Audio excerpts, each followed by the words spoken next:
Olá, bom dia para você. O Poder e Negócios Especial de Eleições segue com as entrevistas com candidatos à Prefeitura do Recife. A ordem das entrevistas foi definida em sorteio e foram convidados os candidatos com representatividade no Congresso.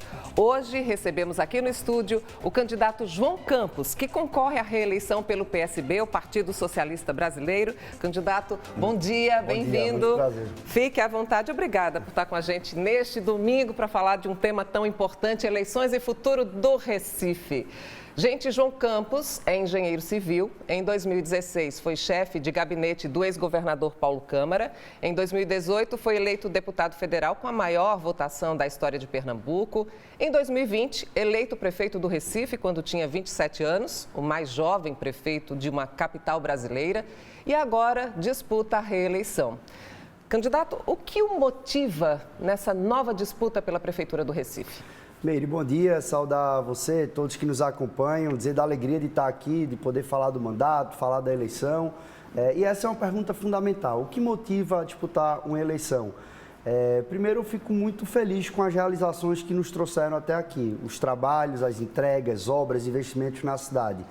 Mas, como eu sempre digo, você olha uma cidade como Recife, 487 anos, não é possível fazer tudo em um mandato. Então, ainda tem muita coisa para fazer. Quando a gente vê que bateu recorde de investimento em área de morro, em construção de creches e unidades de saúde, isso nos anima. Mas o que me motiva ainda mais é fazer o que ainda falta. Então é por isso que eu estou aqui, é para poder fazer ainda mais e seguir transformando o Recife. Existem algumas questões, inclusive, que são motivo de crítica por muita gente. Por exemplo, por que a questão dos moradores de rua é tão difícil de ser resolvida? Meire, esse é um ponto muito importante. E quando a gente fala de pessoas em situação de rua, a gente tem uma questão que não apenas é nacional, mas o mundo inteiro apresenta situações relativas a isso. Você olha São Francisco, uma das cidades mais ricas do mundo, no estado mais rico dos Estados Unidos e que passa por uma situação extremamente delicada nesse momento. No Brasil, são mais de 150 mil pessoas nessa situação e o Recife fez o dever de casa. Nós fizemos primeiro um censo. Não tem como você querer fazer uma ação se você não conhece, se você não tem a realidade. O senhor trabalha com um número de quanto de moradores de rua ou pessoas em situação de rua? No nosso censo são em torno de 1.900 e nós temos especificamente a situação de cada um. A gente tem primeiro a informação que mais da metade são de pessoas de fora do Recife que aqui estão. E nós lançamos um programa, o Recife Acolhe, que são diversos eixos para poder atender essa população, que vai desde a duplicação dos consultórios na rua, com a equipe de saúde, de psicólogo, para fazer o acolhimento. Nós temos uma expansão dos centros pop, nós temos uma expansão das refeições dos restaurantes populares, de abrigo noturno. Nós fizemos um chamamento e hoje tem hotéis e pousadas com mais de 150 vagas cadastradas para acolher exatamente essas pessoas. Então, eu diria que nós fizemos uma ação extremamente robusta, permanente na área, e se não fosse tudo isso, certamente os números de Recife seriam muito mais expressivos do que o que se encontra hoje. E o que é que nós vamos continuar a fazer? É intensificar as ações na área da assistência, da educação, com formação e trabalhando o primeiro emprego e primeira moradia. A gente tem mais de 60... Há uma resistência dessa população em situação de rua? Porque, por exemplo, a gente passa pela Rua do Imperador, em outras áreas centrais do Recife, e a gente sempre vê pessoas deitadas nas calçadas, com pai, mãe, filho, tem crianças no meio dessa população. Então, qual é essa dificuldade? Qual é o grande desafio? Caso o senhor seja eleito, em quanto tempo a gente pode ver esse problema resolvido? O grande desafio é você tem perfis diferentes. Então, primeiro, você tem metade que são de fora. Então, a gente tem um programa que a gente trabalha para reconectar o vínculo dele com a família e poder levar de volta à sua cidade. Segundo ponto, você tem uma quantidade elevada que tem transtorno mental ou dependência química. Então, a gente está aumentando os serviços de saúde mental para poder acolher. E o grande desafio é a reinserção familiar, porque a gente tem mais de 60% que tem vínculo direto de primeiro grau com moradia. Então, são normalmente situações que romperam vínculos familiares e não há mais convivência. Então, esse processo de reinserção é importante. O que nós vamos fazer é o seguinte, a gente estendeu muito o tecido de cuidado. São novos centros pop, novos CRAs, expansão de alimentação, abertura de novos serviços e agora o nosso foco é continuar expandindo na formação, primeiro emprego e moradia. Então, a gente também está fazendo um programa piloto, onde a gente vai ter um aluguel social específico para essa população, que vai ser acompanhado pela equipe técnica da Prefeitura e, para além dos hotéis e pousadas que a gente já disponibiliza, a gente também tem a moradia bancada pela Prefeitura. Bom, o senhor falou aí de moradia, a gente lembra logo de habitação, que é uma questão que também mexe com todo mundo. Falando aí do déficit, né, envolvendo aí as pessoas, tem sido uma questão muito polêmica, inclusive entre todos os candidatos nessa disputa à Prefeitura do Recife. Então, tem números contestados, já se falou em um déficit de 71 mil moradias, esse número baseado aí na PNAD contínua de 2022. Depois se falou em 54 mil moradias, de acordo com a Fundação João Pinheiro. Candidato, com que números o senhor trabalha para se fixar ou então alicerçar a sua proposta para uma nova gestão? É muito importante trazer esse tema, inclusive a Justiça já decidiu sobre isso, então já a decisão judicial que mostra qual é o dado certo a ser utilizado, que são 54 mil de déficit habitacional. Mas o que eu sempre explico é porque a gente não pode utilizar um número, que eu sou engenheiro, eu trabalho com número, eu acho que a gente tem que trabalhar com dado que constata uma evidência para você construir as soluções. Quando você fala 54 mil, que é o dado correto, não são 54 mil casas que faltam, são 1.600 casas rústicas ou precárias, são 6 mil coabitações e mais de 45 mil desse déficit habitacional é ônus excessivo da renda com aluguel. O que é isso? Se a pessoa gasta mais de 30% do que tem com aluguel, é considerado déficit habitacional. Por isso que não pode utilizar um número, primeiro, que não é atual, que é de 70 mil, para dizer que faltam 70 mil casas. Não. O dado atual são 1.600 casas com 6 mil com habitação e mais de 45 mil que tem uma renda excessiva sendo gasta com aluguel. Então, por isso que, inclusive, a gente tem um projeto, uma PPP de locação social, onde a gente vai fazer mais de 1.100 unidades no centro e o foco não é você fazer apenas a casa, é você garantir as pessoas que estão completamente sufocadas, morando em algo precário, gastando muito, que a Prefeitura faça uma coparticipação disso. Então, a gente precisa detalhar esses números e a gente apresenta com clareza, inclusive a Justiça já decidiu sobre isso. E nós temos hoje 4.700 unidades entre entregues em obra e já contratadas para fazer no modelo tradicional, do Minha Casa Minha Vida faixa 1, que a Prefeitura faz e disponibiliza a unidade para a família. O senhor tem defendido e até incentivado a moradia no centro da cidade, né? Até abrindo mão de arrecadação de tributos, né? Como ITBI, ISS, IPTU, perdoando ou negociando dívidas imobiliárias. Agora, vamos lá, para morar no centro da cidade é preciso reforçar a segurança, né? Nós temos visto muita gente reclamar de insegurança em pontos de ônibus, naquela área central. Na hora de largar do trabalho, naquela área comercial, muita gente sai segurando a bolsa com medo nas paradas de ônibus, lojas fechadas, ruas com pouco movimento. Então, isso termina sendo alvo de bandidos, caso seja eleito ou reeleito, né? O que é que o senhor vai fazer para mudar esse cenário e resolver esses gargalos, garantindo uma moradia segura no centro do Recife? Primeiro, é importante destacar que na segurança, o papel da Prefeitura ele é limitado no sentido de cuidar do espaço público, de fazer iluminação, de ter uma cidade bem cuidada, mas todo o poder de repressão policial, isso pertence ao Estado. Polícia Civil, Militar, pertence ao Estado. E a gente, inclusive, tem um desafio aqui, que é a Força Policial e o Estado não ter uma única câmera de vídeo monitoramento, incluindo no centro. Isso levou, inclusive, a Prefeitura a instalar mais câmeras e a gente coloca à disposição da polícia o link, porque a polícia hoje não tem câmera de segurança no Estado, que é uma coisa completamente anormal. Em relação ao centro, nós lançamos duas propostas importantes que eu queria reforçar aqui, que é o perdão das dívidas imobiliárias do centro. Então, com isso, dívida de IPTU, de TRSD, que é a taxa de resíduo sólido, serão perdoadas, vinculadas ao alvará de construção ou termo de compra e venda. E nós vamos também garantir uma troca de adicional construtivo. O que é isso? Quem fizer moradia no centro, imagina um prédio na Guararapes, você que está ouvindo aí, um prédio na Guararapes que está fechado. Esse prédio é um prédio privado, então a Prefeitura não tem o que fazer dentro do prédio privado. Mas a gente pode fazer uma lei, e a gente vai fazer, que dá o direito a quem quem fizer moradia nesses prédios vai ganhar um adicional construtivo em outra área da cidade. Ou seja, o nosso foco é estimular a moradia no centro.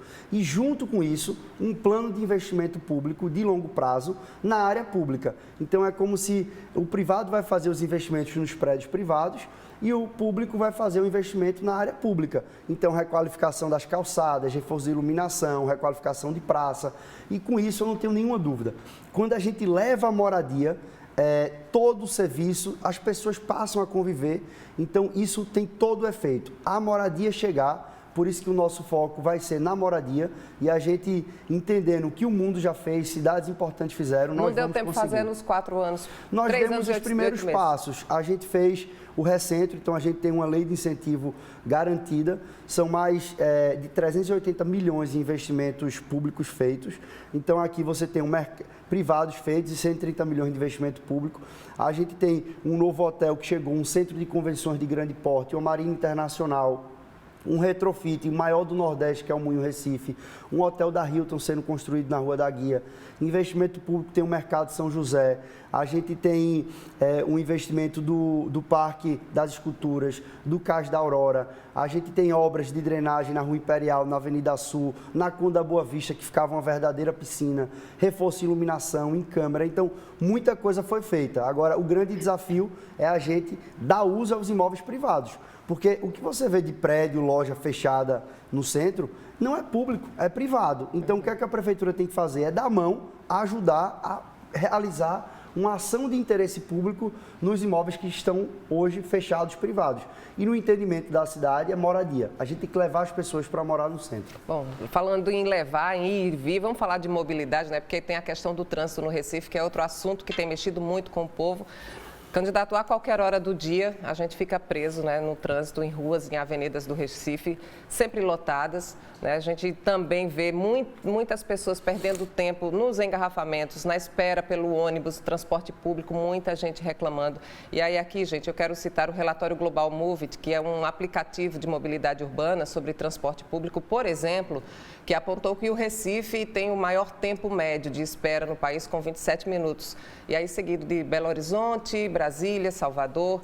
O senhor acha que a qualidade do que vem sendo oferecido no transporte público é uma questão só do governo do estado? O senhor vai entrar também, caso seja eleito, com essa responsabilidade para diminuir o tempo de espera, melhorar o trânsito? Qual é a sua proposta para a mobilidade, para a gente fluir melhor no Recife? Meire, é muito importante essa sua questão, até para a gente explicar de forma muito didática. Desde 1979, inclusive 14 anos antes de eu nascer, eu nasci em 93. Não vou nem falar o meu ano. Não, aqui, não vamos revelar as idades. Mas desde 1979, o transporte municipal foi delegado ao Estado. E nos anos 2000 foi feito um consórcio metropolitano, onde a gestão passaria a ser de comando majoritário estadual e delegado aos municípios. Hoje há uma disfunção, que são 14 municípios que são atendidos com serviço e só 3 municípios que fazem parte do consórcio, mas a gestão majoritária e o comando do consórcio é estadual. Então, o que é o papel essencial do município? É cuidar da infraestrutura urbana municipal, que isso sim é um papel exclusivo do município. Então, nós aumentamos muito o investimento na cidade em mobilidade ativa. Quando a gente olha, a gente tem 600% a mais que a gente está utilizando, investimento em calçada, em ciclovia, ciclofaixa. Calçada, por exemplo, foram 88 milhões. Em ciclovia, nós conectamos grandes corredores, a exemplo da Agamenon Magalhães. E muita obra de infraestrutura nos corredores viários. Foram mais de 230 quilômetros requalificados de via da cidade, mais de 150 vias implantadas novas na cidade e um foco nosso que são as pontes da cidade. E por que o trânsito é tão pesado? Todo mundo reclamando de engarrafamento, o povo se estressando, saúde mental em risco. Como é que faz para resolver isso? Como é que a gente resolve? É isso que eu estou falando agora. A gente tem que melhorar as conexões entre as regiões da cidade. Esse é o ponto central. Quando a gente faz uma ponte Monteiro-Iputinga que nós inauguramos, e aí explicar a vocês, a gente está falando da zona norte com a zona oeste da cidade. Antes dela, para você cruzar o rio Capibaribe, ou você ia na BR-101, ou já perto da Iputinga, ou você ia lá na torre para fazer o cruzamento do rio. São 150 mil pessoas sem conexão. Fizemos a ponte. Ponte Júlia Santiago, que é a ponte que vai ligar Areias a Imbiribira, está em obra nesse momento, uma obra de 100 milhões. O Rio Tegipió cruza a cidade inteira. Só tem 3 pontos para você cruzar o Rio Tegipió no Recife, que é na BR-101, na Avenida Recife e na Ponte Motocolombó. Com essa ponte a gente vai conectar a Avenida Recife a Mascarenhas de Moraes. A gente está fazendo na Zona Norte a saída da Rui Barbosa, um novo pontilhão na Rua Amélia. Vai aumentar em 20% a capacidade de saída da Rui Barbosa, porque agora a gente cria um novo acesso cruzando a Agamenon pela Rua Amélia. A gente vai fazer uma nova radial na cidade, está em obra, uma ponte no Arruda, uma ponte sobre o Rio Morno, para a gente sair do centro de convenções, ou aqui perto de onde a gente está, e até a BR-101 sem passar pela Avenida Norte. Então, uma nova via radial na cidade. O fato é que a gente tem 99 rios e canais na cidade e a gente tem grande confluência de trânsito vinculada a essas pontes. Por isso que a gente tem hoje mais de 5 pontes em obra e a gente vai intensificar o investimento nessas áreas importantes da cidade que hoje trazem gargalos de mobilidade e a gente vai estar destravando. Então, vai ter obra importante em regiões da cidade, como acessos no Ibura, novas pontes, pontilhões, que vão trazer maior fluidez, eu não tenho nenhuma dúvida. E na Agamenon Magalhães também, caso o senhor seja eleito. Na Agamenon Magalhães também, a gente vai ter acessos tanto ao pontilhão, que a gente está lançando já em obra na Rua Amélia, e podem se preparar que vai vir uma boa notícia relativa a Agamenon Magalhães. Bom, a gente vai aqui seguir com outras propostas, inclusive seguindo o seu plano de governo. O senhor destaca na sua campanha muitos serviços que foram realizados, agora mesmo o senhor já listou vários. Vamos focar na área de saúde. Eu queria saber o seguinte, qual o seu compromisso para melhorar o atendimento 24 horas nos bairros, distribuição de remédio, de medicamentos, né, e consultas de forma mais rápida? A saúde é uma prioridade. A gente primeiro traz aqui um pouco do que foi feito, não vou falar tudo que eu quero falar daquilo que a gente ainda vai fazer. Nós fizemos uma expansão na atenção básica, aumentamos em 20% a cobertura da atenção básica e fizemos a USF+, que são as unidades que funcionam de 7 da manhã às 7 da noite, sem horário de intervalo, porque as equipes trocam na hora do almoço. Então, com isso, a gente aumentou o atendimento na atenção básica, abrimos a UPAE da Mostardinha, a UPAE do Ibura com atendimento especializado, centros de parto normal em todas as nossas maternidades, e está em obra o Hospital da Criança do Recife, que vai ser um hospital de grande porte, e é um hospital que vale a pena vocês entenderem que ele tem 3 áreas de atuação. No térreo dele, a gente vai ter um grande centro diagnóstico com 18 especialidades médicas e 26 tipos de exame para garantir atendimento especializado para todas as crianças. Nos 2 andares de cima, tem os internamentos, então leito de UTI, leito normal, sala de cirurgia, e a gente tem também uma escola dentro do hospital para garantir que as crianças que estejam em longa permanência não vão perder aula e vão ter o direito de um professor próximo, mesmo no ambiente hospitalar. Qual o prazo de conclusão? Vai estar no final do ano pronto o hospital. Está na Avenida Recife em obra, uma obra grande lá, está a todo vapor, 10 mil metros quadrados de obra já em fase de acabamento. E nós vamos fazer o CDI, o Centro de Diagnóstico por Imagem. Por que a gente vai fazer isso? Porque, Meire, eu gosto de ouvir as pessoas. Quando a gente escuta, a gente acerta mais. As pessoas falam, prefeito, está melhor mesmo a atenção básica, a gente está vendo que o hospital está sendo feito, que as UPAs foram feitas, mas a gente ainda tem dificuldade de exame. Então, qual é a ideia? A gente vai fazer um centro de diagnóstico por imagem, vai ficar no centro da cidade, que vai processar 350 mil exames por ano, onde vai ter ressonância, ultrassom, raio-x, tomografia, mamografia, exames de imagem com rápida solução para reduzir em 25% o tempo de espera. E, além disso, a gente vai criar um grande laboratório de saúde chamado Lab Saúde, onde a gente vai processar 500 mil exames, exame de sangue, aqui eu falo principalmente, onde a gente não só faz o atendimento no laboratório, mas a gente também faz a coleta nas unidades e processa mais rápido no laboratório. E, por fim, um ponto importante, a gente identificou o ultrassom. O ultrassom é uma das maiores demandas de exame. Então, nós vamos criar o ultrassom mais perto. A gente vai ter uma equipe itinerante de ultrassom que vai até as unidades básicas de saúde para fazer os exames nas unidades próximas à casa das pessoas. Então, imagina que a gente tem a unidade do Alto do Mandu. Então, na primeira quarta-feira do mês e quinta vai ter o atendimento de ultrassom. A gente vai atender 100 pessoas perto da casa delas, levando o exame portátil de ultrassom com a equipe para fazer com que as pessoas fiquem perto de casa e não precisem se deslocar. Prefeito, o senhor apresenta muitos planos, né, nas suas propostas. A gente vai para um rápido intervalo. Na volta, o candidato à reeleição, João Campos, do PSB, fala sobre educação, emprego. A gente volta rapidinho. Até já.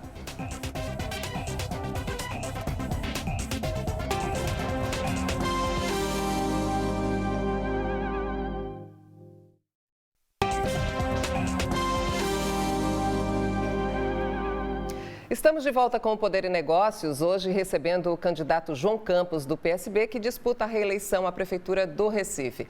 Agora vamos falar de educação, né, gente? O Recife tem comemorado bons resultados, inclusive a gente tem divulgado aqui, por exemplo, aparece entre as 10 capitais brasileiras com as maiores médias nos anos finais do ensino fundamental, ficando acima do índice nacional para a rede pública estadual e municipal de ensino. Agora, o que é que falta, candidato, para que o ensino do Recife seja equiparado a uma escola privada, por exemplo, para que a disputa seja mais justa lá no fim da ponta, nos anos finais dos estudantes? Caso seja eleito, o que é que o senhor vai fazer para equilibrar essa balança? Eu diria que é uma questão de tempo, porque a direção e a rota está bem desenhada. Quando a gente fez o nosso modelo, a gente pensa da primeira infância ao primeiro emprego na educação. Então, a gente fala de uma expansão de rede de creche, chegando ao dobro de vagas do que a cidade tinha. Ao longo de 40 anos foram construídas, nós fizemos mais de 6.500 vagas em 3 anos e 6 meses. Inclusive, defendendo que fizemos de modelos diversos. A gente fez expansão de rede própria, construção de novas unidades e creches conveniadas, que são creches homologadas pelo Ministério da Educação, que grandes capitais brasileiras, a exemplo de Belo Horizonte, São Paulo, Porto Alegre, Fortaleza, Salvador, já usam há muito tempo. E tem todo o rigor e cumprimento da nossa gestão, com editais de credenciamento, 10 passos técnicos para poder homologar. E eu digo sempre, eu não tenho compromisso com nada mal feito, meu compromisso é com as coisas bem feitas. Inclusive, creches conveniadas que não tiverem adequadas, como nós fazemos de forma rotineira, serão descredenciadas. Nós não temos tolerância com nada mal feito. É que tem sido alvo de críticas, por isso que o senhor está destacando esse tema. Exato, tem gente que agora, que inclusive não estava presente na vida da cidade e quer partir para um discurso utilizando mentiras ou tentando penalizar mães, crianças que são beneficiadas. Nós não vamos admitir isso. Tem um modelo reconhecido pelo MEC, Recife paga metade do valor do que essas outras grandes capitais pagam, com auditoria, com acompanhamento, mas é um modelo importante de inclusão de famílias e de crianças no ambiente escolar. Então, nós vamos seguir avançando com a rede de creche, fazendo alfabetização, fazendo um embarque digital que dá o direito do jovem estudar ensino superior em tecnologia. Isso vai equiparar ao ensino da escola particular, por exemplo? Não tenho nenhuma dúvida que o caminho no longo prazo é você ter, inclusive, uma escola pública melhor do que a privada. Esse era, inclusive, o sonho do meu pai, Eduardo Campos, que vocês conhecem, que colocou Pernambuco no topo da educação brasileira enquanto governador. E nós vamos sim, a educação integral é o caminho para os anos finais. Quando a gente alfabetiza na idade certa, depois coloca na educação integral, como a gente já tem 50% e vai continuar avançando, a gente vai dar o direito de ter uma grande educação pública, como a gente já deu saltos importantes em 4 anos. Eu não tenho nenhuma dúvida que nós, como eu digo, nós não vamos parar até chegar no topo. O nosso lugar é o topo da educação brasileira. É porque a gente insiste na educação, porque quando se insiste na educação, se investe, é mais fácil de entrar no mercado de trabalho. E aí, falando de mercado de trabalho, o senhor tem algumas propostas. Diferentemente da primeira gestão, o que é que vai ser projetado, caso o senhor seja eleito, para essa segunda gestão? Formação profissional é algo essencial, então a gente vai intensificar a formação no ensino técnico, lançando uma expansão do Protec. A Prefeitura vai fazer pelo menos 2.000 formações gratuitas para os jovens do Recife no ensino técnico, vinculado ao emprego no mercado de trabalho. E a gente é importante destacar que só nesse ano, Recife gerou 54% de todo o emprego de Pernambuco. A gente tem 16% da população e geramos 54% do emprego. O Go Recife, que compila aí a formação profissional, a oportunidade de emprego, a oportunidade de uma vitrine para o empreendedorismo, o crédito popular que nós vamos também estar intensificando, voltado especificamente para o pequeno empreendedor, para quem está abrindo seu negócio, quem precisa de capital de giro. Então, para a gente é uma agenda muito cara e muito importante e que nós vamos seguir na qualificação, melhoria do ambiente de negócio. Quando a gente olha Recife hoje, São mais de 800 serviços dispensados de licenciamento prévio. A gente tem uma simplificação grande dos sistemas de licenciamento e a gente está no topo entre as 3 capitais do Brasil mais rápidas de se abrir uma empresa. Isso é muito importante para a gente poder melhorar o ambiente de negócio, gera emprego e gera renda. Candidato, o senhor tem agora 1 minuto para suas considerações finais. Eu queria agradecer, Meire, agradecer a vocês que nos escutam, dizer que eu estou muito animado. Nós batemos recorde no ano passado de investimento público, 853 milhões. A gente bateu recorde de investimento em áreas de morro. 3 obras por dia foram inauguradas na nossa gestão. Conseguimos expandir a rede de educação, criar equipamentos de saúde como o Centro TEA, que nunca existiram. Pela primeira vez na história de uma cidade, um jovem da escola pública de ensino fundamental foi estudar no exterior com uma bolsa de estudos paga pela prefeitura. Então eu estou animado, disposto e queria o seu voto para a gente poder fazer ainda mais. Tenha certeza que o tempo bom está só começando e daqui para frente vai ser cada dia melhor. Contem comigo e vamos embora cuidar do Recife. Candidato, a gente agradece demais a sua participação aqui no Poder e Negócios, viu? Muito obrigada. A gente vai ficar acompanhando, né? Durante o mês de setembro todo, a gente está aqui com o especial das eleições no Poder e Negócios. Muito obrigado. Boa semana para o senhor. E o Poder e Negócios volta no próximo domingo, às 10h30 da manhã, claro, contando sempre com a sua audiência. Boa semana para você. Tchau, tchau.